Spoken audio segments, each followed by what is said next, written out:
black people more likely to experience use of force by Chula Vista police? We talked to police to get answers.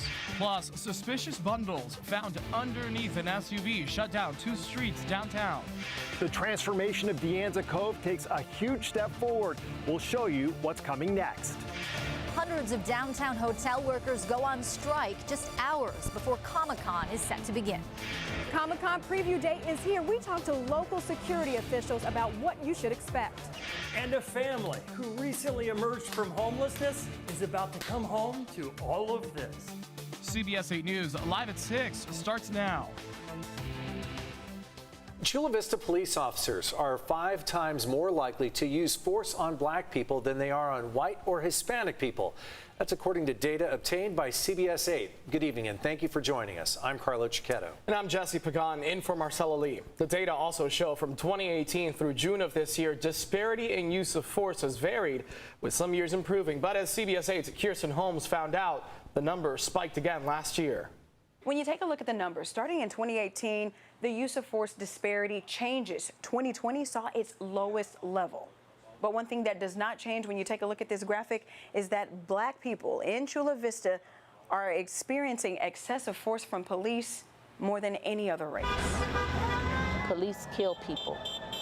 We have a right to be nervous. Tasha Williamson is a local activist who has been working for social justice for years. Why did they spend millions of dollars on de-escalation? And if they used those de-escalation tactics properly and effectively, that there would be less encounters and use of force needed. They need someone who is going to be serious about the business of changing the culture of policing that is actually out in these streets with these officers at a daily basis.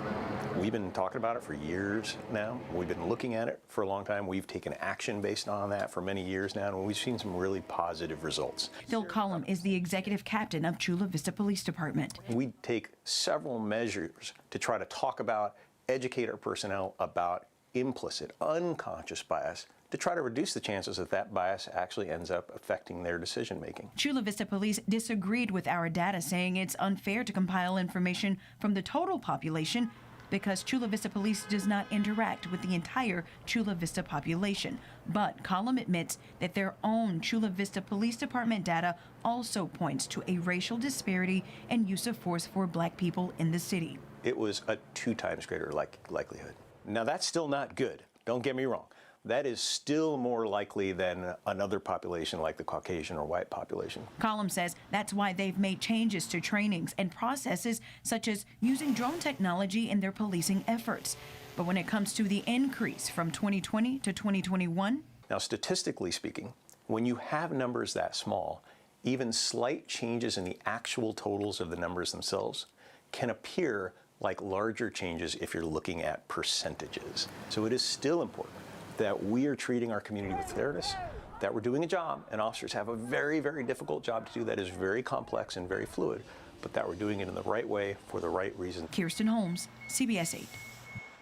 For more information, you can go to CBS8.com to see the yearly use of force numbers and how we broke down the numbers. The intersection at 10th Avenue and B Street downtown is back open tonight after a suspicious package or packages were found under an SUV. Police say the driver noticed smoke coming from the rear of her vehicle late this morning.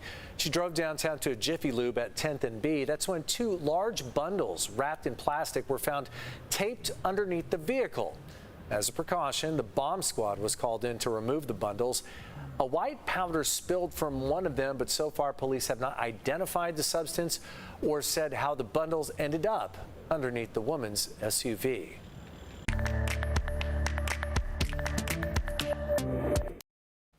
Right now, security is ramping up downtown for Comic-Con. The San Diego Police Department is increasing its ranks near the convention center as the con kicks off with a mobile command post already set up for preview night.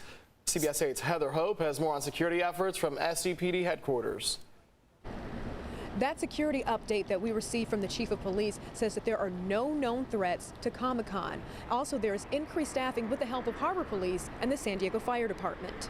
We are here, we're prepared, we have a great plan, but we also need the community's help in doing that. San Diego police officers say they are gearing up for Comic-Con with a mobile command post at the convention center and an increase in foot patrol surrounding the event. We often see people walking around on their cell phones not paying attention to what is going on. We're asking you to pay attention to your surroundings.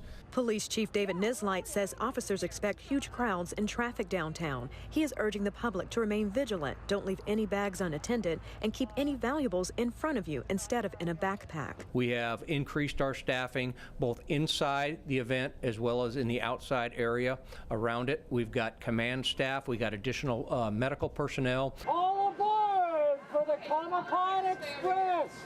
At the Gaslamp Quarter Trolley Station on 6th Avenue, city leaders and cosplayers got on board a car to demonstrate how the trolley may be the easiest way to get downtown during Comic-Con. Keep your elbows and lightsabers inside the windows! Major street closures downtown are already in place now through Sunday as the area transforms into pop culture central.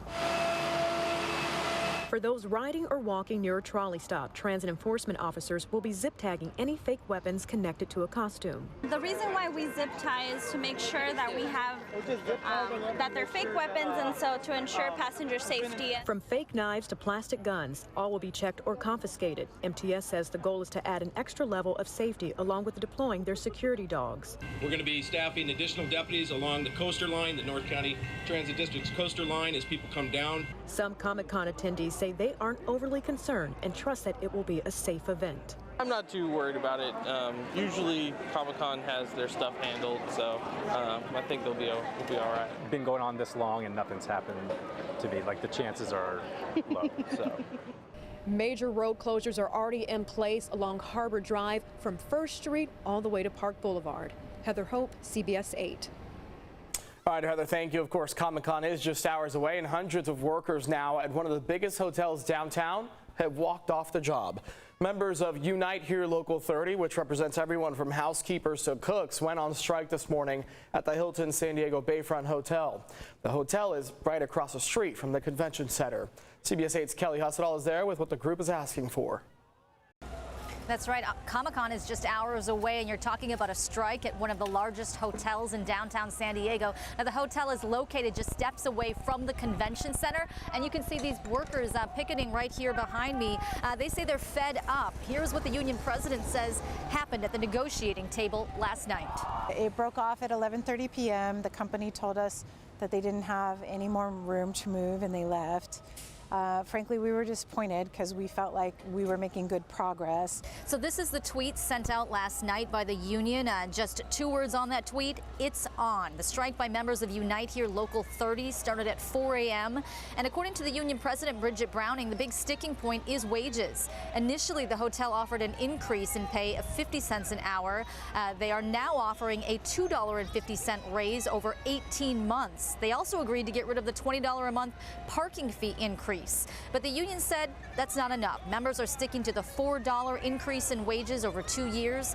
There's also an issue of hours. Housekeepers are upset because they say their hours are being cut. Browning says a lot of the workers have 2 jobs just to try and make ends meet, and this is getting harder and harder to do, she says, with the cost of living increasing here in San Diego. So they're going to be out here all day today. Browning says right now there are no meetings scheduled at the negotiating table. So what does the hotel have to say about all of this? They say if you have a reservation, they are still welcoming guests. They say they do have a contingency plan in place to make sure operations run as smoothly as possible. And they say that they're still confident they can reach a fair agreement with these workers. Kelly Hussedall, CBS 8. More than 100 people are suing Navy contractors for medical conditions they say stem from the burning of the USS Bonhomme Richard. The ship burned in the San Diego Bay for 5 days back in July of 2020, sending up a massive plume of smoke into the sky. In a federal claim, people living nearby say Navy contractors contributed to the fire by failing to stow away highly flammable and explosive items while working on the ship. The people suing say they tried to keep smoke and toxins out of their homes, but it still got in. We reached out to Navy contractors, NASCO, and General Dynamics. We have not heard back yet. For more info on the lawsuit, go to CBS8.com.